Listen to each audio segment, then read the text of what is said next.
Abba Père, nous te rendons grâce, nous te disons merci pour ce moment que tu permets. Envoie-nous ton Saint-Esprit afin de nous disposer, de nous parler de nos vies, Seigneur, à la lumière de ta parole. Dispose nos cœurs pour que nous ne soyons pas des rebelles à ta parole, mais que nous nous laissons transformer par ce message. Au nom puissant de Jésus-Christ. Amen. Famille en Christ, bonjour, bonsoir, tout dépendra de l'heure à laquelle vous allez suivre cette vidéo. Donc cette méditation qui sera aujourd'hui sur le chapitre 23 du livre de Matthieu. Je vais commencer par la lecture et ensuite nous passerons à la méditation. Donc le titre du premier texte, la condamnation des chefs religieux. Alors Jésus s'adressant à la foule et à ses disciples dit: les spécialistes de la loi et les pharisiens sont chargés d'enseigner la loi de Moïse. Faites donc tout ce qu'ils vous disent et réglez votre conduite sur leur enseignement. Mais gardez-vous de prendre modèle sur leur acte, car ils parlent d'une manière et agissent d'une autre. Ils lient de pesants fardeaux et les placent sur les épaules des hommes. Mais ils ne bougeraient même pas le petit doigt pour les déplacer. Dans tout ce qu'ils font, ils agissent pour être vus des hommes. Ainsi, les petits coffrets à verser qu'ils portent pendant la prière sont plus grandes que ceux des autres et les franges de leur manteau plus longues. Ils affectionnent les meilleures places dans les banquets et les sièges d'honneur dans les synagogues. Ils aiment qu'on les salue sur les places publiques et qu'on les appelle maîtres. Mais vous, ne vous faites pas appeler maître, car pour vous, il n'y a qu'un seul maître, et vous êtes tous frères. Ne donnez pas non plus à quelqu'un ici-bas le titre de père, car pour vous, il n'y a qu'un seul Père, le Père céleste. Ne vous faites pas non plus appeler chef, car un seul est votre chef, Christ. Le plus grand parmi vous sera votre serviteur, car celui qui s'élève sera rabaissé, et celui qui s'abaisse sera élevé. Malheur à vous, spécialistes de la loi et pharisiens, hypocrites, parce que vous barrez aux autres l'accès au royaume des dieux. Non seulement vous n'y entrez pas vous-même, mais empêchez d'entrer ceux qui voudraient le faire. Malheur à vous, spécialistes de la loi et pharisiens, hypocrites, car vous dépouillez les veuves de leurs biens, tout en faisant de longues prières pour l'apparence. C'est pourquoi votre condamnation n'en sera que plus sévère. Malheur à vous, spécialistes de la loi et pharisiens hypocrites. Vous parcourez terre et mer pour amener ne fût-ce qu'un seul païen à votre religion.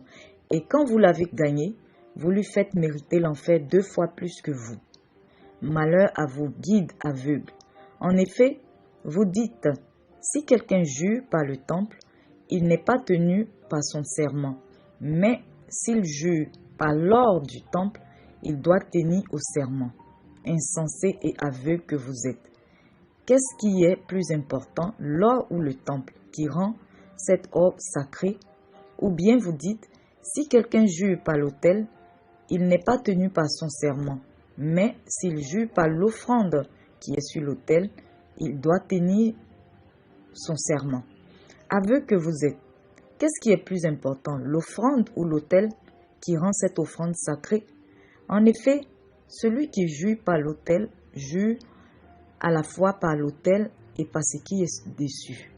Celui qui jure par le temple, jure à la fois par le temple et par celui qui y habite. Celui qui jure par le ciel, jure à la fois par le trône de Dieu et par celui qui y siège. Malheur à vous, spécialistes de la loi et pharisiens hypocrites. Vous vous acquittez de la dîme sur la menthe, l'anis et le cumin, mais vous laissez de côté ce qu'il y a de plus important dans la loi, c'est-à-dire la justice, la compassion et la fidélité. Voici ce qu'il fallait pratiquer sans négliger le reste. Guide aveugle. Guide aveugle que vous êtes. Vous filtrez vos boissons pour éliminer le moindre moucheron, mais vous avalez le chameau tout entier. Malheur à vous, spécialistes de la loi et pharisiens hypocrites. Vous nettoyez soigneusement l'extérieur de vos coupes et de vos assiettes, mais vous les remplissez de produits de vos vols et de vos désirs incontrôlés. Pharisiens aveugles, commence donc par purifier l'intérieur de la coupe, de l'assiette, alors l'extérieur sera pur.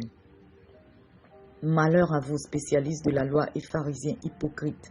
Vous êtes comme des tombeaux crépis de blanc, qui sont beaux au dehors, mais à l'intérieur, il n'y a que ossements et de cadavres de pourriture. Donc, je vais reprendre cette partie. Malheur à vos spécialistes de la loi et pharisiens hypocrites. Vous êtes comme des tombeaux crépis de blanc, qui sont beaux au dehors, mais à l'intérieur, il n'y a qu'ossements de cadavres et pourriture. Vous, de même, à l'extérieur, vous avez l'air d'être juste aux yeux des hommes, mais à l'intérieur, il n'y a qu'hypocrisie et désobéissance à Dieu. Malheur à vous, spécialistes de la loi et pharisiens hypocrites. Vous édifiez des tombeaux aux prophètes. Vous couvrez d'ornements ceux des justes. Vous dites, si nous avions vécu du temps de nos ancêtres, nous ne nous serions pas associés à eux pour tuer les prophètes. En disant cela, vous attestez vous-même que vous êtes bien les descendants de ceux qui ont fait périr les prophètes. Eh bien, ce que vos pères ont commencé, portez-le bien à son comble.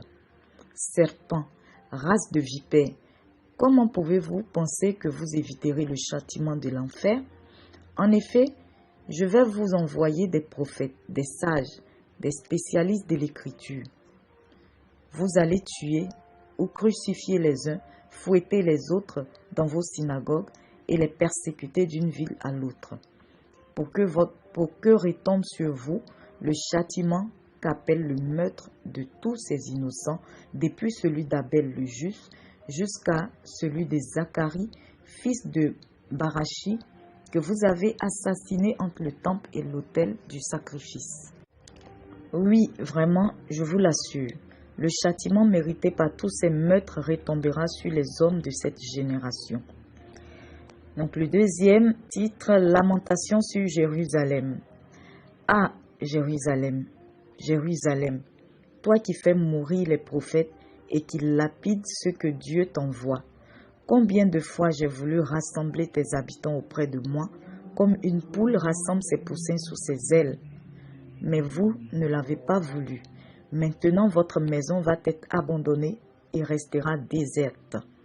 En effet, je vous le déclare, désormais, vous ne me verrez plus jusqu'à ce que vous disiez, béni soit celui qui vient au nom du Seigneur. Amen, amen, amen. Nous avons terminé la lecture. Je vous propose dorénavant, donc à partir d'aujourd'hui, pour la méditation, de prendre vos Bibles. Voilà, donc, vos Bibles physiques, c'est pourquoi je vous conseille les Bibles physiques, ou bien, bon, pour ceux qui ont des Bibles électroniques, en tout cas, faites de telle sorte à ce que vous ayez aussi les textes sous les yeux, comme ça vous pouvez suivre en même temps avec moi, que ce soit pour la lecture comme pour la méditation. Voilà, donc nous allons maintenant passer à la méditation. Et donc, si une personne peut-être a du mal à suivre, puisque ce n'est pas un direct, vous pouvez quelquefois mettre des pauses, reprendre ce que vous n'avez pas compris, reprendre les parties, voilà, pour que ce soit mieux assimilé. Très bien. Donc,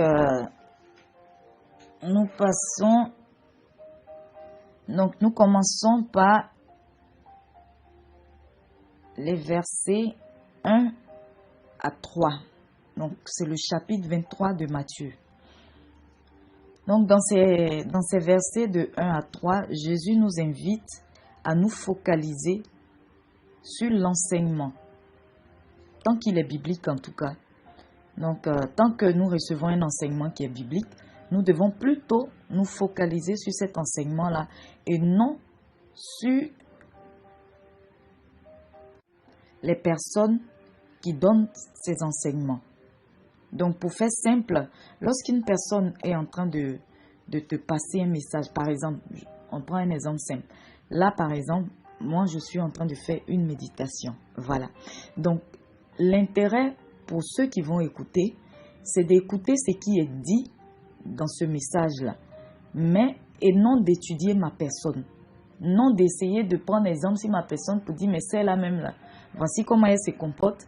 Et puis c'est elle qui dit qu'elle parle de Dieu ou bien c'est elle qui donne des enseignements. Les enseignements que je prends, je ne prends pas ça dans ma vie personnelle.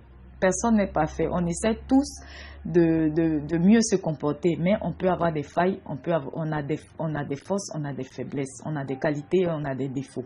Voilà. Maintenant, il y en a quand même aussi vraiment qui exagèrent, comme ces pharisiens. Comme ces pharisiens que Jésus est en train de sermonner, il y en a vraiment qui ne font aucun effort pour changer. Ils pensent que la parole, c'est seulement pour les autres et non pour eux. Donc, il y a aussi ces cas. Donc, ce que Jésus nous demande ici, c'est que lorsque tu écoutes un message, il faudrait plus prêter attention à ce qui est dit. C'est la raison pour laquelle même je vous invite à prendre vos Bibles lors des méditations, comme ça. En même temps, vous écoutez ce que je dis, vous vérifiez en même temps pour voir si c'est ce qui est écrit dans la Bible. Et tant que c'est écrit dans la Bible, c'est sur ça que vous devez vous focaliser et non sur ma personne. Parce que toi et moi, nous serons jugés par Dieu à la fin. Et le jugement, il sera personnel. Ils ne vont pas te juger sur mon comportement, sur la base de mon comportement, mais sur la base de la parole que nous sommes en train de partager actuellement. Voilà, donc, si moi, je suis en train de te dire, Dieu dit de ne pas faire ça, Dieu dit de ne pas faire ça. Tant que tu regardes dans la Bible, que c'est dedans, que c'est Dieu qui dit de ne pas faire, et que moi-même, tu me vois faire le contraire après, ça c'est entre Dieu et moi. C'est Dieu qui va me juger. Il ne faut pas dire parce que moi je dis, Dieu dit de ne pas faire ça, et que moi-même, je ne suis pas ce que je dis, donc toi aussi tu ne vas pas faire. Nous deux, on sera condamnés. Et puis c'est tout. Dieu ne va pas dire que c'est à cause de moi que tu as réfléchi comme ça. Donc, voilà, c'est un peu ça. C'est ce que Jésus veut nous dire ici. Écoutons le message et non regarder le messager. Voilà, très bien. Donc, ce qui doit t'intéresser, ce qui doit t'influencer, en fait, c'est le message qui est donné. C'est par rapport à ce message-là que tu dois déterminer ta conduite. C'est par rapport à ce message que tu es en train d'écouter actuellement que tu dois changer. Excuse-moi, que tu dois changer tes mauvaises habitudes et essayer et faire l'effort de vivre dans la parole de Dieu. Voilà. Mais c'est pas moi, mon comportement que tu dois calquer. C'est pas moi, mon comportement que tu dois regarder pour dire que tu ne crois plus en Dieu, ou bien que tu ne vas plus à l'église, ou bien c'est pas le comportement du pasteur, ou bien les chrétiens de ton église, ou bien des chrétiens en général. La parole là, elle est là pour tout le monde. Et c'est sur la base de cette parole que nous serons jugés. Alors, mon frère, ma soeur, focalise-toi sur ta parole. Pendant que je suis en train de parler, n'essaie pas de penser à ce que tu m'as vu faire, ou bien n'essaie pas de penser à comment je suis, mais il faut prêter donc, tes oreilles à ce qui est en train de sortir de ma bouche. Voilà, donc nous passons maintenant au verset, donc dans les versets 4 à 7. Jésus dénonce les mauvaises attitudes de certains responsables de l'Église qui chargent les fidèles de commandements et de responsabilités qu'ils ne respectent pas eux-mêmes. En fait, ces responsables-là se servent de la parole de Dieu pour se faire aussi voir et avoir des honneurs. Donc, sans pour autant se conformer à cette parole. Mais, paradoxalement, ils sont remplis d'esprit de critique contre les autres. Donc, je vais simplifier ça, en fait. Ici, on voit certaines personnes, où on peut généraliser, c'est vrai, mais c'est surtout les responsables. Ces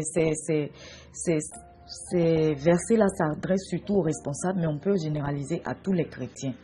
Donc, il y a des gens qui savent tous les commandements. C'est eux, ils voient. On va parler des responsables, voilà.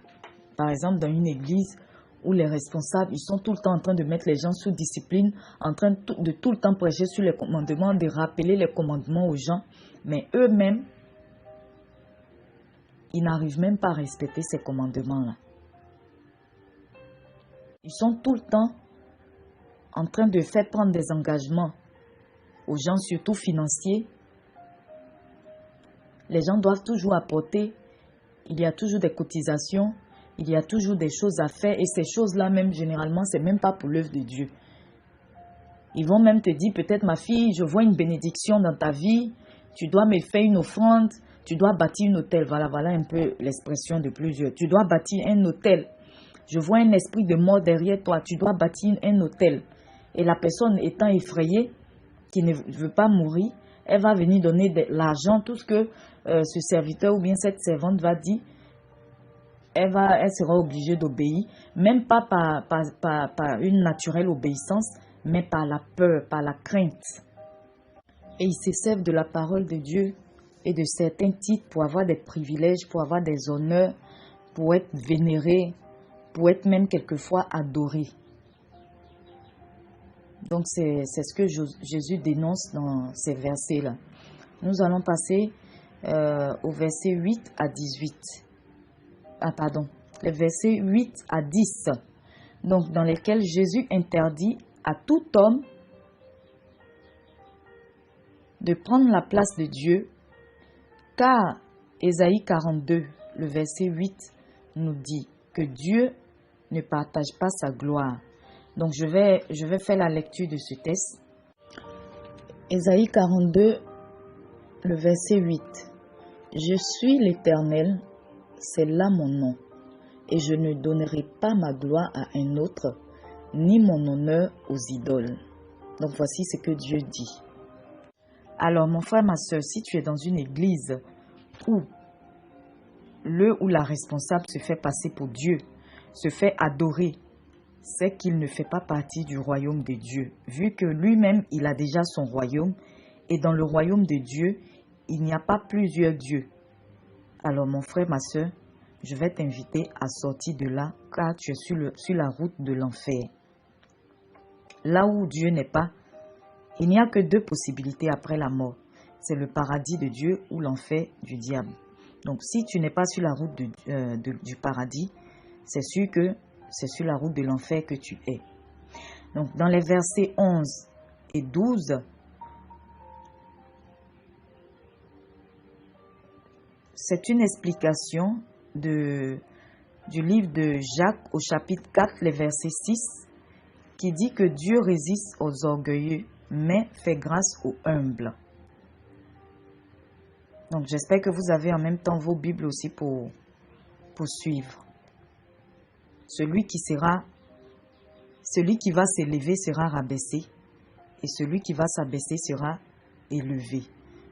Donc Dieu a horreur des orgueilleux, mais il fait grâce aux humbles. Donc dans la vie, apprenons à être humbles. Apprenons à nous abaisser pour que ce soit Dieu qui nous élève. Mais quand nous-mêmes nous essayons de nous élever, nous essayons de nous glorifier, nous pensons que nous pouvons les choses par nous-mêmes, Dieu va nous montrer que c'est lui qui décide, c'est lui qui a le dernier mot et que c'est lui qui est au-dessus de nous. Dans le verset 13, Jésus appelle la malédiction sur les faux hommes de Dieu qui consciemment ont déjà vendu leur âme et emmènent plusieurs par leur enseignement et pratique à faire aussi la même chose inconsciemment, voilà, puisque eux, ils ne savent pas. Donc, on parle ici des faux prophètes, des faux serviteurs de Dieu qui ont des fausses églises. Ils ont forcément des fidèles, et ces fidèles-là, ils ne sont pas sur la voie de Dieu. Donc, inconsciemment, ils ne savent même pas, pour eux, ils sont en train d'adorer Dieu, alors que, inconsciemment, ils sont en train de donner leur âme au diable. Et ce verset, il parle aussi des responsables de vraies églises qui, par leur comportement désobéissant à la parole de Dieu, sont des pierres d'achoppement pour d'autres. Donc, ici, il s'agit des vrais serviteurs de Dieu dans une église normale où des responsables ont des comportements qui ne suivent pas la voie de Dieu. Et ceux qui ne sont pas réellement, qui ne sont pas encore posés dans la foi, les enfants spirituels, on pourrait dire ainsi, quand ils voient ce genre de comportement-là, eux aussi ils se laissent aller parce qu'ils se disent, mais si le responsable fait ça, c'est que moi aussi je peux me permettre ça. Donc c'est ainsi que ces responsables-là deviennent des pierres d'achoppement pour les plus faibles spirituellement. Jésus ajoute également que ces personnes qui déjà elles-mêmes, elles ont quitté la voie de Dieu, donc n'ont plus droit au royaume de Dieu, elles empêchent encore d'autres personnes qui veulent suivre la voie de Dieu de le faire par le faux enseignement qu'elles donnent à ces personnes-là, par les fausses pratiques qui ne viennent pas de Dieu qu'elles font faire à ces personnes. C'est pourquoi, peuple de Dieu, nous devons toujours faire les choses avec discernement. Lorsque nous sommes sincères avec Dieu et disposés, Dieu nous montre toujours ce qui est caché, nous dit Jérémie 33, le verset 3. Le verset 14 nous parle des hommes responsables d'église qui prennent la parole de Dieu pour faire du business, pour avoir de l'argent et des biens. Leurs actions seront sévèrement punies. Galates 6, le verset 7 nous dit « Ne vous y trompez pas, on ne se moque pas de Dieu. Ce qu'un homme aura sémé, il le moissonnera aussi. » Voilà.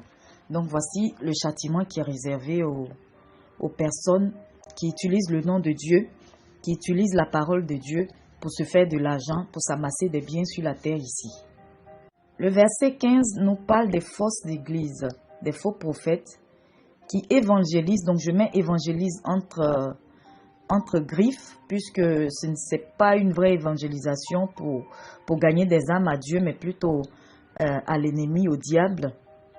Mais il faut noter que ces personnes-là aussi recrutent, elles recrutent, elles parlent de leur religion et tout ça aux gens pour que les gens puissent les rejoindre dans ce qu'elles font. Donc voilà, comme je disais, le verset 15 nous parle des fausses églises et des faux prophètes qui évangélisent et qui envoient des âmes à Satan. Les versets 16 à 22 dénoncent les responsables de l'église qui valorisent plus les biens de ce monde, argent, richesse, nourriture, donc les biens en nature et en espèces que Dieu lui-même son œuvre. Donc c'est-à-dire que ces personnes-là, ils mettent au premier rang, en fait, ce qui est plus important dans leur vie et dans leurs églises, ce sont les biens matériels que la parole de Dieu. La parole de Dieu et Dieu lui-même, il est mis au second plan. C'est-à-dire, si tu veux, tu peux vivre dans le péché. Voilà. On va prendre cet exemple-là parce que c'est ce qu'on voit généralement. Si tu veux, tu peux vivre dans le péché. Mais tant que tu envoies ta dîme, tu envoies des offrandes, tu fais des dons à l'église, voilà, il n'y a pas de problème. Tu gagnes, on te prêche que voilà, tu es l'enfant chéri de Dieu. Comme ça, dans nos églises, généralement, dans les églises en général, on voit, dans certaines églises, pardonnez, voilà, dans certaines églises, on voit que la personne qui est prise pour modèle, en fait, ce n'est pas la personne qui vraiment suit la parole de Dieu et qui n'a rien ou qui n'a que des petits moyens. Mais on place au-dessus les personnes qui ont les moyens financiers. Peu importe leur vie, on ne regarde pas leur vie, on s'en fout de ça. Mais du moment où elles font des réalisations dans l'église, voilà, c'est ça qui est le plus important. Et quand c'est comme ça, généralement, ce sont ces personnes-là qui, sans même être à la tête de l'église, mais qui officiellement, ce ne sont pas elles qui sont à la tête de l'église, mais officieusement, ce sont elles. Parce que les responsables maintenant prêchent des messages selon le bon vouloir et selon la volonté de ces personnes-là qui font les offrandes, qui font les dons à l'église. Parce que tu es obligé maintenant, donc ces responsables-là sont obligés de prêcher des messages qui ne vont pas aller à l'encontre des péchés de ces personnes-là de peur que elle ne fasse plus des dons, elle n'envoie plus des dîmes, elle n'envoie plus des offrandes. C'est malheureux, mais nous constatons ça aussi dans l'Église. Alors ces responsables veillent plus sur les engagements pris en leur faveur et pour leur intérêt que sur les engagements concernant l'œuvre de Dieu. Donc, pour eux, si tu leur as promis, par exemple, une maison personnelle, par rapport à peut-être, je ne sais pas, qu'est-ce que je pourrais dire, peut-être à donner de l'argent, peut-être pour une évangélisation, ou bien à donner ton temps même, à donner ton temps pour l'œuvre de Dieu, parce que nous devons aussi donner notre temps pour l'œuvre de Dieu dans l'Église. Donc, eux, ils vont privilégier en fait l'engagement qu'ils vont vouloir plus te faire respecter, c'est la maison que tu leur as promis à eux, dans laquelle eux, ils vont vivre, mais qui n'a forcément aucun bénéfice pour l'Église, qui ne sera pas un temple où les gens vont venir prier, mais une maison où eux, ils vont vivre. Dans le verset 23, Jésus dénonce la non-application de la loi de Dieu dans son entièreté. Certains sélectionnent ce qui les arrange, qui n'est pas généralement le plus important. Nous devons donc respecter toutes les prescriptions de Dieu, que cela nous convienne ou non. Dans les versets 24, Jésus montre comment certains responsables font plus attention à leur hygiène physique qu'à leur hygiène spirituelle. Ils prennent plus de soin de leur corps, ils prennent plus soin de leur corps que de leur âme. Donc pour la vie physique, ils sont très respectueux de leurs principes, mais il y a un laisser-aller concernant la vie spirituelle. Et ça, nous le voyons généralement. Ça, c'est pas même, on ne parle pas seulement, on quitte les responsables même pour venir au peuple de Dieu, on parle de nous en général. Voilà, c'est ce qu'on constate, que certains vraiment, ils mettent tout dans leur corps. Vraiment absolument tout dans leur corps. Ce qui n'est pas mauvais, mais c'est quand c'est exagéré, puisqu'on dit tout excès nuit. Voilà. Donc, c'est vraiment une exagération, une adoration même de leur personne. Ils font tout, même un petit bouton ne doit même pas apparaître sur leur corps. Ils sélectionnent même ce qu'ils mangent. Quand ils vont au supermarché, c'est dans le rayon bio. Les trucs où un petit biscuit même peut coûter, la monnaie, on va dire, puisque c'est pas seulement le franc CFA ou le dirham, ou voilà. Donc, en tout cas, ils vont dans le rayon bio où les trucs coûtent vraiment très cher. Mais ils ne sont pas capables de prendre leur Bible, d'ouvrir leur Bible pour pouvoir lire la parole de Dieu, pour nourrir leur âme. Alors que le corps, il va périr. Après la mort, le corps, il retourne à la terre. Et après, c'est le squelette qui reste, les os. C'est ce qu'on voit. Mais qu'est-ce qui vit éternellement? C'est l'âme. Mais les gens ne font pas généralement attention à l'âme. On préfère plus le physique, ce que nos yeux voient. On préfère plus faire attention à notre corps qu'à notre âme qu'on ne voit pas, mais qui est le plus important.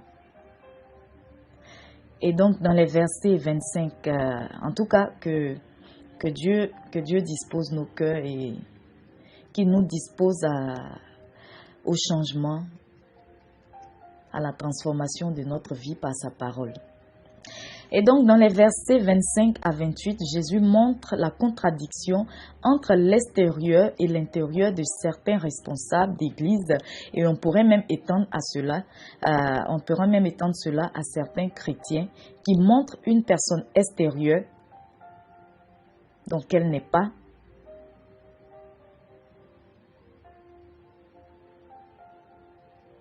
intérieurement. Donc, on montre aux gens, on a une double face, comme le diraient les gens. On montre aux gens ce qui peut leur faire plaisir, comment ils vont nous complimenter, mais à l'intérieur, c'est tout à fait le contraire que nous sommes. Donc, on peut montrer une personne très pieuse, toujours la Bible ouverte devant les gens, mais lorsque nous sommes seuls, notre passe-temps, c'est d'aller sur les sites pornographiques. Nous sommes tout le temps dans les boîtes de nuit. J'ai même écouté l'histoire d'un jeune responsable dans son église, responsable d'un département, qui avait un très bon témoignage, mais qui avait déjà vendu son âme au diable par le biais d'un marabout, d'un féticheur ou d'un marabout. Bon, tout ça c'est pareil. Et pour ça même, il avait laissé sa fiancée. En fait, il est allé prendre, c'est toujours des amis, hein, toujours des amis.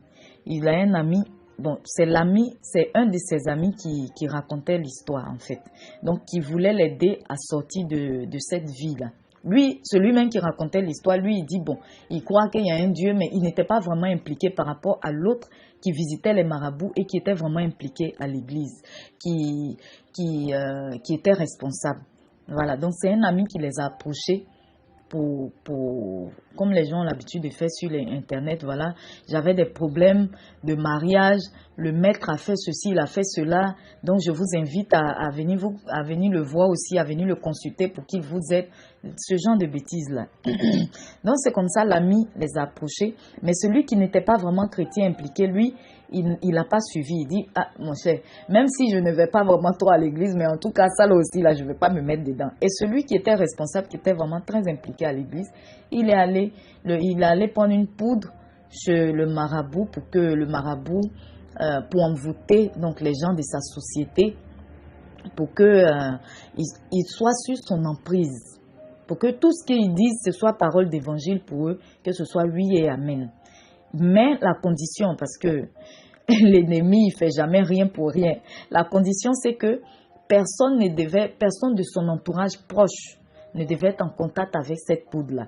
Et il se trouve que sa fiancée, avec qui il devait se marier dans 1 mois, elle allait déposer ses entreprises dans cette société. Elle avait déposé ses dossiers dans cette entreprise qu'il a appelée pour faire l'entretien. Et comme tout bon couple, elle a informé son fiancé qui a posé un non catégorique parce que il connaît la restriction par rapport à la poudre qu'il a déposée. Et elle aussi, elle s'est entêtée. Elle est partie faire l'entretien. Il a couru sur son marabout pour aller lui dire, parce qu'il devait mourir, voilà. Il doit mourir si une personne de son entourage rentre en contact avec cette poudre-là. Donc, il est allé rapidement chez son marabout qui dit que tu dois quitter cette fille, tu dois mettre fin à votre relation. Donc, c'est comme ça, voilà, qu'il a mis fin à la relation. Donc, voilà. Pour s'arrêter à cet exemple. Il y a un autre exemple d'une sœur à qui même les gens de son église pouvaient donner le paradis même sans confession, alors qu'elle avait des relations intimes avec son pasteur. Et un jour, comme on dit 1000 jours pour le voleur, un seul jour pour le propriétaire, un jour, sortant de leurs ébats sexuels avec son pasteur, qui est un homme marié en plus, elle a eu un accident. Pendant qu'elle rentrait chez elle, elle a eu un accident et elle est décédée à la suite de cet accident-là. Donc Dieu seul sait, en tout cas, où elle se trouve en ce moment, car c'est lui seul le juge. Mais pour les gens de son église, elle est certainement assise à côté de Jésus au ciel là-bas. Donc, nous ne gagnons rien en trompant les hommes qui peuvent nous critiquer, mais qui ne sont pas le juge de la fin des temps. Et posons-nous régulièrement cette question lorsque nous sommes sur le point de faire une chose, même quand nous sommes seuls. Pendant que je suis en train de faire cette chose, et si Jésus revenait maintenant? Ou bien, et si je mourais maintenant? Nous allons lire 2 Corinthiens 5, le verset 10, qui nous dit qu'il n'y a pas de purgatoire après la mort. Il n'y a plus d'espoir. Après la mort. Alors nous lisons 2 Corinthiens, le verset 5 à 10. Car il nous faut comparaître devant le tribunal de Christ, afin que chacun reçoive selon le bien ou le mal qu'il aura fait, étant dans son corps. Étant dans son corps. Ce qui est jugé, c'est l'âme. Mais l'âme sera jugée en fonction de ce que nous avons fait lorsque nous étions dans notre corps. Après la mort, plus personne n'est dans son corps. Le corps, il reste dans la terre, il se confond à la terre, il pourrit. C'est l'âme qui s'en va pour le jugement. Donc, cette histoire de purgatoire, de dire que tu meurs et puis on va payer pour toi. Je ne sais pas si c'est la mort qu'on corrompt ou bien si c'est Dieu qu'on va corrompre. On va payer pour toi ou bien on va prier pour toi pour que tu sois sauvé, pour que tu ailles au paradis. Voici 2 Corinthiens nous dit que ce n'est pas vrai. C'est sur la terre. Nous sommes sur la terre. C'est lorsque nous sommes sur la terre que nous sommes dans notre corps. Après la mort, il n'y a plus de corps, il n'y a que l'âme. Donc voilà. Nous devons tout faire pendant que nous sommes vivants. Parce que après la mort, comme on nous l'a dit, il n'y a plus d'espoir. Et c'est ce que Ecclésiaste 9, le verset 4 nous dit que même un chien vivant vaut mieux qu'un lion mort. Voilà. Ça veut dire un chien même qui est vivant là, il peut te protéger. Si tu le prends pour mettre devant ta porte là, il peut te protéger que même si tu déposes un lion qui est mort. Peut-être de loin, quand les gens vont voir, ils vont penser qu'il est vivant, donc les gens auront peur. Mais quand ils vont remarquer, ils vont passer tout le temps, ils vont remarquer qu'il est toujours dans la même position, ils n'auront plus peur. Ils vont bien s'approcher même pour le regarder, pour le pousser, pour le toucher, sans qu'il ne fasse quoi que ce soit. Dans les versets 29 à 32, Jésus dénonce le fait de penser qu'on fait toujours mieux que ceux qui nous ont précédés et les autres.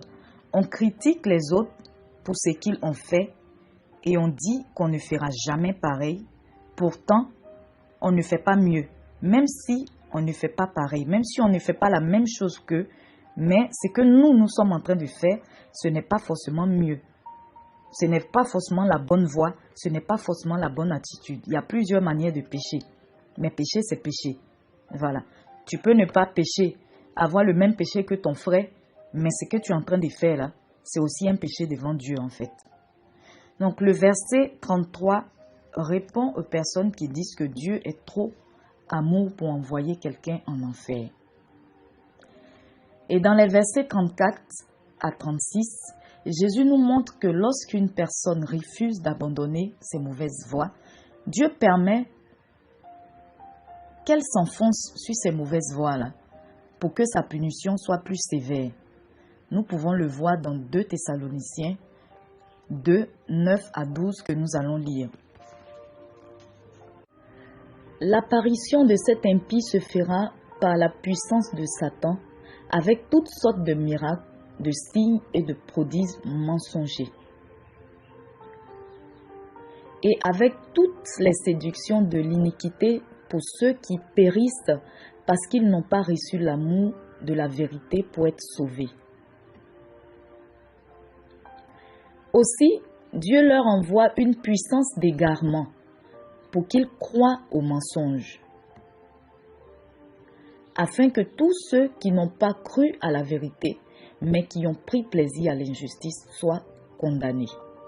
Donc, si ce n'est pas clair pour toi, tu peux refaire la lecture. Et nous passons au verset 37 à 39, dans lesquels on pourrait comparer Jérusalem aux chrétiens qui refusent de se soumettre à la parole de Dieu et qui vivent selon la conception des choses du monde. Donc l'Esprit de Dieu se retire d'eux.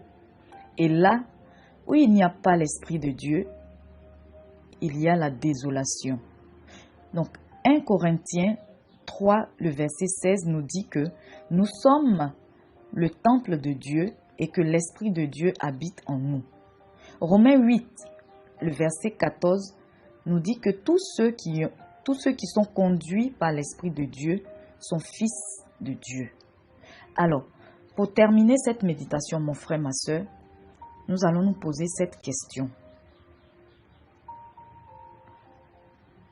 Est-ce que toi, en regardant ta vie, est-ce que moi, en regardant ma vie, chacun se pose la question. Est-ce que nous pensons que nous sommes conduits par l'Esprit de Dieu?